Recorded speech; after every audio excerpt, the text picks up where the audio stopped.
So, you finally made it down here. No more Mr. Nice Guy. I'm going to enjoy ending your story. Goosebumps Dead of Night is a scary game, but not in a good way.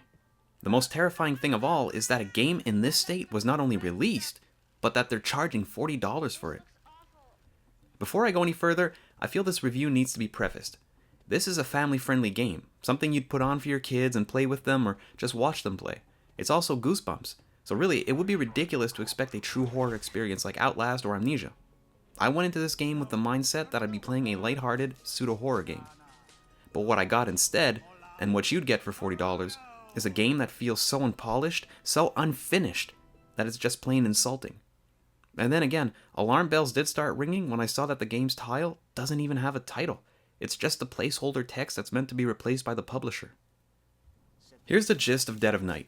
Slappy the Dummy has escaped his book and you have to stop him. And the official blurbs mention that you have to collect the pages of his book to seal him away, but that's only the overall plot of the first level. There's a conservatory level that has you seeking out a cure for a poison that's slowly turning you into a plant creature, and the final level has you going around Nikola Tesla's lab solving puzzles. To be honest, the first level of the game, R.L. Stein's house, isn't too bad. It was actually what I expected at first, a light horror game that doesn't take itself too seriously. The house is actually pretty well detailed, there are some interactables scattered around, and you're free to explore as long as you pick up the right keys.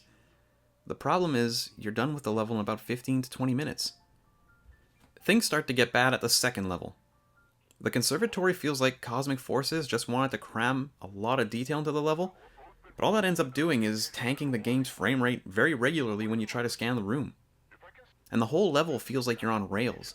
Any semblance of exploration from the previous level is ripped away as you're guided from objective to objective, and usually that's so overtly done that the game's camera actually pans directly to where you must go and keeps you fixed on that point, while a voice on the radio tells you what you need to do. The final level is the apex of this game's disappointing design. There are a few puzzles to complete which are basically just arranging a pattern of beams, but the snail's pace at which you move, coupled with the very short sprint and long cooldown on it, make getting from one beam to the next an annoying slog. And level design is blander than raw oatmeal. Gray wall after gray wall lines the gray floored hallways you explore, and maybe there's an occasional light attached to that wall, but that's about it. And what about the monsters, you ask? Well, yeah, sure, there are monsters, but they're mostly in the first level. The developer's blurb mentions chilling AI monsters, and that's true. They're so dumb it's scary. I could take some time to talk about how a monster could be right behind you, but that hiding in a dryer suddenly breaks off the chase with your pursuer just standing there idly and staring you right in the eyes as if he hadn't been right behind you as you trapped yourself in that appliance. But really, an image is worth 1,000 words. So just watch this excerpt.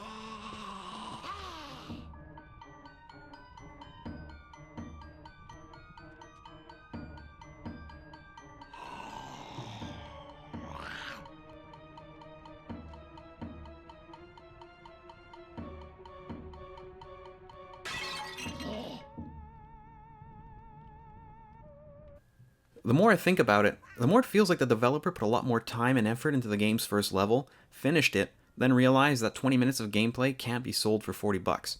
So they tacked on 2 additional levels with as little effort as possible to pass this off as a full game. Even the game's finale is lackluster. From the most boring avoid the falling platform section, which is made tedious and so annoyingly long because of how slow you move and the limited sprint, followed by an unimaginative boss fight which essentially boils down to walking in a circle and shooting down differently colored orbs as monsters from the first level are spawned in and lazily walk after you as if they just couldn't be bothered to be there. Again, I get it. This is a family-friendly game marketed towards children. But is that an excuse for boring visuals, stupid AI, derivative gameplay, and 3 levels that can be finished in an hour? Of course not. There's so many excellent games out there that are family-friendly and that kids can play and enjoy. Think of anything from the Super Mario franchise, Minecraft, any LEGO branded game, Rocket League, Splatoon 2, any game in the Legend of Zelda franchise, and maybe you're yelling at your screen right now saying, hey, Cosmic Forces is an independent developer and you just named a bunch of AAA studio titles. You're right. So here are some great indie games for families to play together too. Untitled Goose Game, Overcooked 1 and 2, Stardew Valley, Octodad, Yooka-Laylee, the list goes on. If you were thinking of spending $40 on Goosebumps, think about adding $20 more and getting something actually worth your hard-earned money. And at this point, I feel like I've put more time into this review than the developers put into their game. There's no point in ranting on about it any longer, but I will say this. I feel bad for Cosmic Forces. I won't bash them at all, but it's clear that the team's talent isn't showcased in this game. Maybe the budget was too small? I mean, they did get Jack Black to voice R.L. Stine, and I'm sure he isn't cheap, but curiously enough, the credits show that somebody else also voiced Stine. Now look, I'll never go back to this game, but I wish I had paid a bit more attention to Stine's voice to see if there was a difference.